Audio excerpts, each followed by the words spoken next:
नमस्ते दोस्तों, कहानी बंजारन की प्रेम कथा में आपका स्वागत है। दूसरे दिन जब वीर अपनी नींद से जागकर स्नान आदि करके बाहर आया तो देखा कि उसकी मासा और उसकी दादी सा उसका इंतजार कर रही थी। उसे आए देखकर उसकी दादी सा बोली, अब कैसा है मारा वीर? यह सुनकर वीर मुस्कुराते हुए बोला, दादी सा अब मैं बिल्कुल ठीक हूँ। आप कैसी हो? यह कहते हुए वीर उसके पैरों में बैठ गया। तब उसकी दादी सा उसके सिर पर हाथ फेरते हुए बोली, मारे लाल को देखकर मैं भी ठीक हूँ। यह कहकर दादी सा के चेहरे पर मुस्कान आ गई। तब वीर की मासा बोली, वीर थे लोग अब अकेला कर लो, कलेवा कर लो तैयार है, कलेवा कर लो तैयार है अभी। यह सुनकर वीर बोला, जी मासा। और वह महेंद्र के साथ सब लोगों के साथ आकर नाश्ता करने लग गया। नाश्ता करके जैसे ही वीर जाने लगा तब उसे उसकी दादी सा की आवाज सुनाई दी। दादी सा की आवाज सुनकर वीर वापस अपनी दादी सा के पास आ गया। तब उसकी दादी सा बोली, बेटा अब तू बड़ा हो गया है, आगे कोई ऐसी हरकत ना कर। कल थारे को पता है थारे को बेहोश देखकर हमरे ऊपर क्या बीती थी, आगे से ध्यान रखना। अरे थारे को के कमी हवेली में सारी सुविधा तो है, तो बाहर जाकर के करेगा क्या करेगा?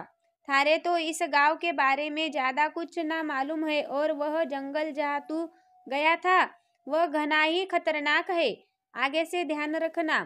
वीर की दादी सा बोली। तब वीर की मासा आते हुए बोली, हाँ वीर, मासा सच कह रही है, आगे से तुम इस हवेली से बाहर कहीं नहीं जाओगे। थारे को के पता कि थारे पर जरा सी आँच आवे है तो मारे कालेजे पर के बीते है। थारे बाबोसा के जाने के बाद को देख कर ही तो मैं जी रही हूँ, तने देख कर ही तो मैं जी रही हूँ। यह कहते हुए वीर की मासा की आंखों में आंसू आ गए। तब वीर की भी उसके आंखों में आंसू पहुंचते हुए बोला, मासा आप घबराओ मत, मुझे कुछ नहीं होगा, मैं हूं ना तुम्हारे साथ। तब वीर की दादी सा बोली, बेटा जब से थारे बाबू सा हमको हमको सब कुछ छोड़कर चले गए हैं, थारी सूरत में ही उसकी सूरत नजर आवे है हमें। यह कहते हुए वह दुखी हो गई। यह सुनकर वीर बोला, मासा दादी सा आप चिंता मत करो, मैं आपका ध्यान रखूंगा, मुझे कुछ नहीं होगा। अब आप दोनों मुस्कुराइए। यह सुनते हुए वीर की दादी सा का और मासा के चेहरे पर मुस्कान आ गई।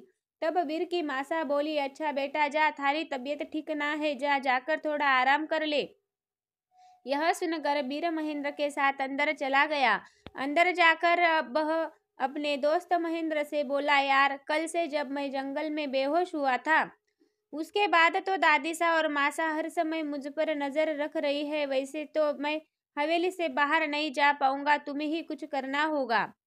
यह सुनकर महेंद्र बोला, यार मैं क्या कर सकता हूँ, और वैसे सब सब तुम्हारा भलाई तो चाहते हैं, तुमने देखा नहीं कि तुम्हारे बारे में सोचकर तुम्हारी दादी सा और मासा कितनी परेशान है, और तुम क्यों जाना चाहते हो वहाँ? अगर तुम्हें गलती से कुछ हो गया तो तुम्हें पता है कि सब का क्या हाल होगा। यह सुनकर वीर बोला, ऐसा कुछ नहीं होगा, लेकिन जब तक मैं वहां जाऊंगा नहीं मुझे चैन नहीं मिलेगा। तब महेंद्र बोला, यार बच्चों की तरह जिद मत कर, समझने की कोशिश करो। यह सुनकर वीर बोला, मैं तुम्हें कैसे समझाऊं महेंद्र, मैं अपने गांव के बारे में ज्यादा कुछ जानता नहीं, मैंने कभी अपने गांव को ठीक से पूरा देखा तक नहीं था। वह वह जंगल वहां तो मैं कभी गया ही नहीं था। भैरव काका कह रहे थे कि मैं अपने बचपन में उनके साथ बचपन में वहां गया था, लेकिन सच तो यह है कि जब से मेरा जन्म हुआ था तब से ही मैं मेरे इस निशान को देखकर ही मुझे इस हवेली से बाहर ही नहीं निकलने दिया था। पता नहीं क्या रहस्य है इस निशान का, कैसा ऐसा कौन सा राज है कि सब कुछ मुझसे छुपा रहे हैं, और भैरव काका भी इस राज को छुपाने के लिए कुछ झूठ बोल रहे थे। मुझे ही बाहर जाकर इस राज के बारे में पता लगाना होगा, चाहे मैं इस गांव में कभी रहा ना हो, लेकिन फिर भी यह गांव मेरा जाना पहचाना है। पता नहीं मुझे क्यों इस गांव की हर चीज जानी पहचानी लगती है, और कल जब मैं जंगल गया था मुझे ऐसा लगा कि जैसे वह जंगल मेरी बहुत ही जानी पहचानी जगह हो, जैसे कोई मुझे बार बार अपने पास बुला रहा हो। सारी रात ऐसा लगता है जैसे कमरे में कोई हो। कभी किसी के पायल की आवाज आती है तो कभी किसी चूड़ियों की आवाज। समझ नहीं आता यार, माना कि यह सब कुछ सपने में दिखाई देता हो, लेकिन यार रोज रोज मुझे वही सपना। सब कुछ समझ नहीं आ रहा है। यह सुनकर महेंद्र बोला, यार कितनी बार कहा है, ऐसा कुछ नहीं है। यह सिर्फ तुम्हारे मन का भ्रम है और कुछ नहीं। अब मेरे एक बात समझ में नहीं आती थी कि अब तक तो तुम लड़कियों से दूर भागते रहते थे, आज तुम्हें रात में सपनों में लड़कियां दिखाई देने लग गई। अरे भाई, कहा तुम हमारे ब्रह्मचारी हनुमान जी और कहा लड़की, कुछ समझ में नहीं आता। महेंद्र मजाक करते हुए मुस्कुराया। तब वीर बोला, यार महेंद्र, यह मजाक करने का समय नहीं है, मैं सच कह रहा हूँ। तुम्हें मेरी दोस्ती की कसम, कुछ तो तुम्हें करना ही होगा। तुम्हें तुम ही तो हो जो मेरी सहायता कर सकते हो। यह सुनकर महेंद्र बोला, बस तुम्हारी यही दोस्ती की कसम मुझे झुकने पर मजबूर कर देती है, लेकिन तुम्हें एक बात वादा करना होगा कि तुम ऐसा कुछ नहीं करोगे जिससे तुम पर कोई आँच आए और सब घर वाले परेशान हो जाए। यह सुनकर वीर बोला, यार मैं वादा करता हूँ, मैं अपना पूरा ध्यान रखूंगा, लेकिन अब जल्दी कुछ सोचो। यह सुनकर महेंद्र बोला, अब सोचना तो पड़ेगा ही। यह कहकर महेंद्र कुछ सोचने लगा। कुछ देर सोचने के बाद महेंद्र मुस्कुराते हुए बोला, हाँ, एक रास्ता मिल गया। यह सुनकर वीर के चेहरे पर मुस्कान आ गई और वह बोला, जल्दी बताओ, मुझे क्या सोचा है तुमने।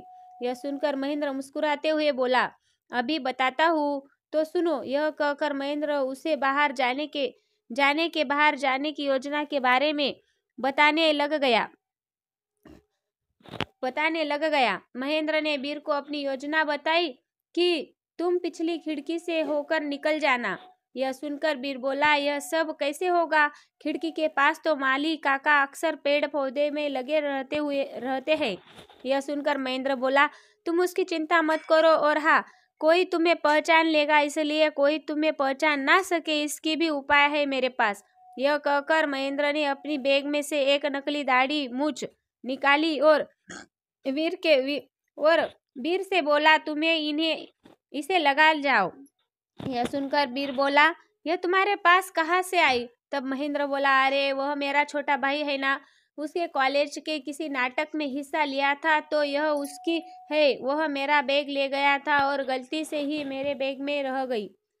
मैं तो फेंकने वाला था लेकिन फेंक ना पाया, और देखो आज तुम्हारे काम आ जाएगी। और हाँ, जो तुम्हारे पास पगड़ी है ना, जिन्हें तुम लोग अधिकतर किसी उत्सव वगैरह में पगड़ी पहनते हो, वह पहन लेना और यह लगा लेना, भगवान कसम कोई तुम्हें पहचान नहीं पाएगा। और मालिका का तो मैं बाहर जाकर किसी बात में लगा लूंगा, फिर तुम्हें पीछे खिड़की से मौका देखकर निकल जाना, और मैं फिर कमरे में आकर अंदर से दरवाजा बंद करके सो जाऊंगा, और कोई पूछेगा तो बोल दूंगा कि तुम गहरी नींद में सो रहे हो, इसलिए तुम्हें परेशान ना करे। यह सुनकर वीर बोला, यार सच में तुम्हारी तारीफ करनी पड़ेगी, क्या दिमाग लगाया है तुमने। यह सुनकर महेंद्र बोला, अरे हम तो शुरू से ही टैलेंटेड है, बस पहचानने वालों की कमी है। यह सुनकर वीर के चेहरे पर मुस्कान आ गई। फिर महेंद्र ने अपनी योजना अनुसार वीर को कमरे से बाहर निकाल दिया। वीर अपने गांव में उत्सव पर पहनने वाले अपने कपड़े और पगड़ी पहन कर रखी थी, ऊपर से अपनी नकली दाढ़ी मूछ लगा रखी थी, जिसकी वजह से उसे कोई पहचान नहीं पाया था।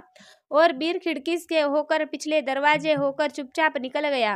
वीर पैदल ही अपने गांव को घूमने के लिए निकल पड़ा। उसे ऐसा लग रहा था जैसे यह सब कुछ उसका जाना पहचाना है, बस कुछ चीजें हैं जो उसे बदली सी लग रही थी। वह आगे बढ़ता जा रहा था, वैसे ही खोता जा रहा था। आगे बढ़ते बढ़ते जंगल के पास पहुंच गया। जंगल के रास्ते से दूसरी तरफ जाने लगा। उसे जंगल की सुंदरता सब देखकर बहुत खुशी हो रही थी। वह वही कहीं खो सा गया था। तब वीर की नजर एक लड़की पर पड़ी जो एक पेड़ से कुछ जंगली फल तोड़ रही थी। वह लड़की ग्रामीण वेशभूषा पहने हुई थी। पता नहीं उस लड़की को देखकर वीर को क्या हुआ कि एक टक उसे देखने ही लगा।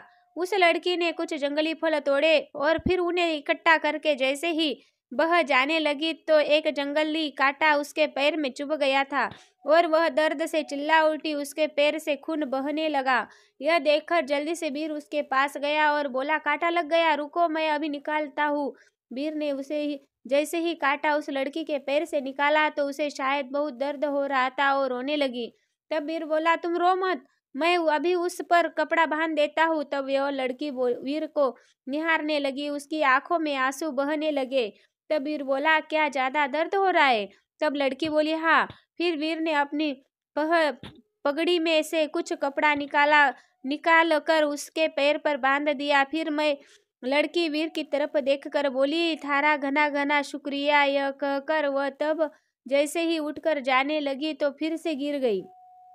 तब वीर बोला, तुम तो काफी तकलीफ में हो रही है, ऐसा करो, तुम कुछ देर तक पत्थर पर बैठ कर आराम करो। तब वीर ने कहा, वहां पेड़ पर एक बड़ी सी पत्थर पर उस लड़की को बिठा दिया। वह लड़की वीर को बस उसे एकटक देखते ही जा रही थी। तब वीर ने ध्यान से उस लड़की की तरफ देखा तो बहुत असीम सुंदर थी। शायद उसने अपनी जिंदगी में पहली बार इतनी सुंदर खूबसूरत लड़की देखी थी। तब वीर उस लड़की को देखकर बोला, मेरा नाम है वीर। यह सुनकर वह बोली, वीर? तब वीर बोला, हाँ, वह मैं यहाँ के। वीर आगे कुछ कहता उससे पहले वह लड़की बोली, हाँ, तुम यहाँ की हवेली के होने वाले वारिस कुंवर शाह वीर हो? तब वीर मुस्कुराते हुए बोला, हाँ, लेकिन तुम मेरा नाम कैसे जानती हो? तब वह लड़की बोली, थारे को कौन नहीं जानता? अरे हम थारे के गांव के नदी के उस पार रहवे है तो थारे को जानेंगे ही। यह सुनकर वीर मुस्कुरा दिया। फिर भी वह बोला, वैसे तुम्हारा नाम क्या है? तब वो लड़की बोली, हमारा नाम रोशनी है। यह नदी के दूसरी बार बंजारों का कबीला है। मैं अपने परिवार के साथ वहां रहती हूँ। हम लोग कुछ जंगली फल इकट्ठे करते हैं और अधिकतर दूर देश अपने जीवन यापन के लिए चले जाते हैं, जबकि स्थायी रूप से हम लोग यही रहते हैं। यह सुनकर वीर बोला, अच्छा। तब वह लड़की बोली, म्हारे को जाना होगा, बाबोसा और मासा हमारा इंतजार कर रहे होंगे। तब वीर बोला, लेकिन आपके पैर में चोट लगी है, चलो मैं आपको छोड़ देता हूँ। यह कहकर वीर ने उस लड़की को उठाया और उसके साथ आगे बढ़ने लगा। दोनों आपस में बातें करते हुए जा रहे थे। तब वीर बोला, आपको अकेले यहाँ डर नहीं लगता? तब वो लड़की बोली, कैसा डर कुंवर साहब, हम तो यहाँ पर पल बढ़कर बड़े हुए हैं, यह सब तो हमारे घर आंगन जैसा। तब वीर बोला, लेकिन फिर भी कोई जंगली जानवर तो रहता होगा यहाँ? तब वो लड़की बोली, ना, अब यहाँ ऐसा कुछ ना है, कोई भी जंगली जानवर ना है जंगल में। अरे थे, अधिकतर लोगों ने शिकार कर दिए, कुछ डर कर यहाँ से चले गए तो यह जंगल जंगली जानवरों से सुना है, और अगर थोड़े बहुत होंगे भी तो हमें डरना क्या लगता है, उनसे बचना ना अच्छी तरह जानते हैं। तब वीर बोला तब वीर बोला, लगता है आप बहुत बहादुर हो, आपकी बातों से लगता है जैसे आपको किसी से डर नहीं लगता। यह सुनकर वह लड़की हंस दी। तब वीर ने उसके हंसी में खो गया। नदी के पास पहुंचते ही वह लड़की बोली, अच्छा, आप यहाँ हमें छोड़ दो, मैं जैसे तैसे चली जाऊंगी। अगर कबीले के किसी आदमी ने देख लिया तो लोग हमारे चरित्र पर उंगली उठाएंगे। यह सुनकर वीर बोला, ठीक है। वह लड़की जाने लगी। तब वीर बोला, कल मिलोगी क्या? यह सुनकर वह लड़की बोली, कुछ कहा था आपने? तब वीर बोला, कुछ नहीं, बस ऐसे ही। तब वह लड़की लंगड़ाते हुए वहां से चली गई। तब वीर उसे देखता रह गया। वह उसे तब तक देखता रहा जब तक वह उसकी आंखों से ओझल ना हो गई हो। फिर वीर उस लड़की के बारे में सोचता हुआ वापस हवेली आ गया। उसे हवेली आए देखकर महेंद्र ने चैन की सांस ली और बोला, अच्छा हुआ यार, तुम लौटकर तो आ गए। मुझे तो लगा कि कहीं तुम लौट कर ना आओ, कहीं उसी जंगल में किसी से बातें करते हुए खो गए, तब पता नहीं क्या होगा। मासा और दादीसा कई बार तुम्हारे बारे में पूछ चुकी है, लेकिन मैंने बोल दिया कि तुम गहरी नींद में सो रहे हो, इसलिए मैंने बहाना बनाकर दरवाजा नहीं खोला, वरना आज तो सारा पता चल ही जाता। और हाँ, आज के बाद फिर से बाहर मत जाना। आज तो जैसे तैसे कर मैंने बात को संभाल लिया। महेंद्र बोला जा रहा था, लेकिन वीर तो बस ख्यालों में खोया था। वीर को इस तरह के ख्यालों में खोए हुए देखकर महेंद्र बोला, क्या हुआ यार, मैं कब से बोला जा रहा हूँ, लेकिन तुम कोई जवाब ही नहीं दे रहे हो। ऐसा लग रहा है जैसे कि खोए हुए हो। तब वीर मुस्कुराकर बोला, कुछ नहीं, कुछ कहा तुमने? अच्छा, मैं चेंज करके आता हूँ, फिर शाम होने को आई है और मैं भी दादी सा और मासा से कुछ देर बातें कर लूंगा। यह कहकर वीर अपने कपड़े बदलने चला गया और महेंद्र हैरानी से उसे जाते हुए देख रहा था।